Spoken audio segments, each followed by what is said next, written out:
Apa hukumnya menerapkan sistem demokrasi kapitalis, dan apa hukumnya mengatakan syariat Islam secara kafah dalam bingkai khilafah?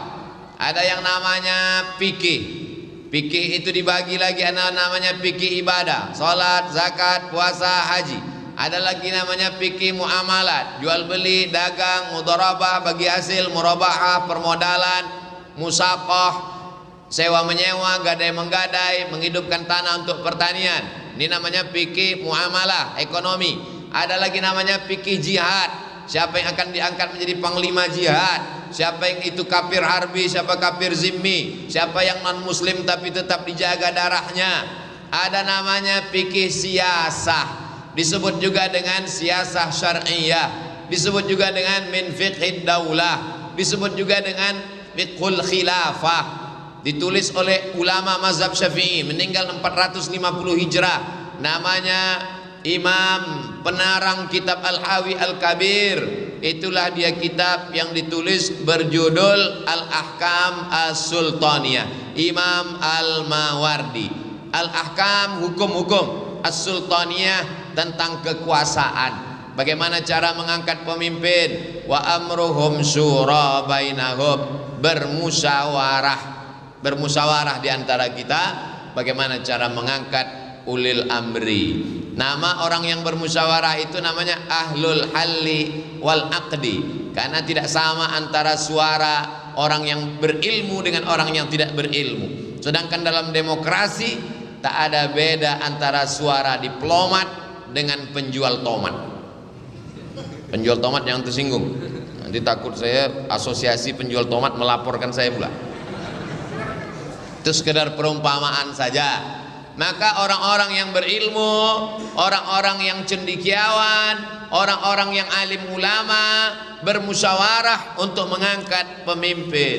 Lalu pemimpin tadi punya wajib 5, 10. Begitu dalam kitab Al-Ahkam As-Sultaniyah. Menjaga perdamaian, mendamaikan orang yang berkonflik, menjaga agama dari kesesatan, menjaga orang susah jangan sampai tak makan. Itulah mengapa para sahabat berkumpul di Saqifah Bani Sa'idah. Mereka bermusyawarah, masing-masing punya calon.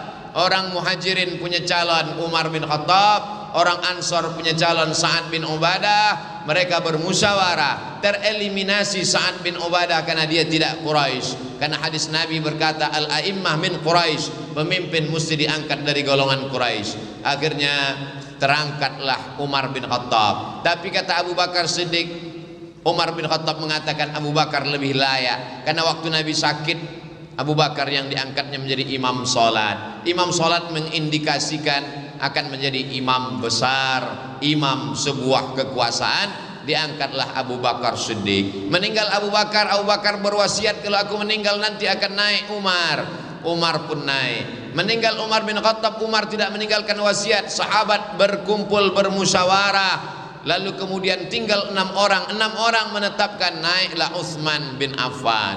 Sayyidina Utsman meninggal terbunuh, ditikam oleh Abu Lu'lu'ah. Umar bin Khattab meninggal, Utsman meninggal, Umar bin Khattab ditikam Abu Lu'lu'ah Majusi. Lalu kemudian Utsman bin Affan dibunuh sedang membaca Al-Quran. Lalu kemudian bermusyawarah, diangkatlah Sayyidina Ali. Islam tidak ada mengangkat anak setelah orang tua meninggal, sistem monarki. Bahkan Nabi mengatakan, lan yufliha qaumun wallau amrahum imra'ah, tidak akan berkuasa, tidak akan menang kalau suatu negeri itu mengangkat anak sebagai pemimpin. Karena ketika itu ada seorang raja di Persia, gelarnya Kisra, gelarnya Syahinsyah, raja di raja, meninggal, diangkat anak perempuannya namanya Buran. Padahal dia tidak punya kecakapan politik, dia tidak ahli apa-apa, tapi diangkat juga. Islam datang untuk menebarkan firman Allah, wa amruhum syura bainahum, bermusyawarah. Adapun zaman sekarang, bagaimana cara bermusyawarah? Orang dipanggil datang ke tempat pemilihan untuk mengambil kertas, dicoblos. Maka kata Syekh Yusuf Al-Qaradawi dalam kitab Min Fiqhid Daulah, sampulnya berwarna hijau tua, dicetak oleh Darus Syuruk, Beirut, Lebanon. Kalau ada yang warna sampulnya lain berarti bukan buku saya. Di situ dikatakan ketika saya mencoblos calon bupati, calon gubernur, calon presiden, saat itu saya sedang bersaksi di hadapan Allah. Aku Abdul Somad bersaksi bahwa orang ini layak amanah menjadi pemimpinku 5 tahun ke depan. Oleh sebab itu maka persaksian saat mencoblos itu adalah persaksian akan dituntut di hadapan Allah. Ala adullukum ala akbaril kabair, maukah kamu aku tunjukkan dosa terbesar di antara dosa besar? Di antara dosa besar adalah yang pertama syirik, yang kedua uququl walidain, durhaka kepada orang tua, yang ketiga syahadatuz zur, kesaksian palsu. Kenapa dia pilih? Karena tadi pagi habis sholat subuh dapat serangan fajar, kena sawer 100.000. Insya Allah jamaah ini kalau dikasih 100.000 tidak akan berkhianat, betul? Tapi kalau 100 juta istikharah dulu.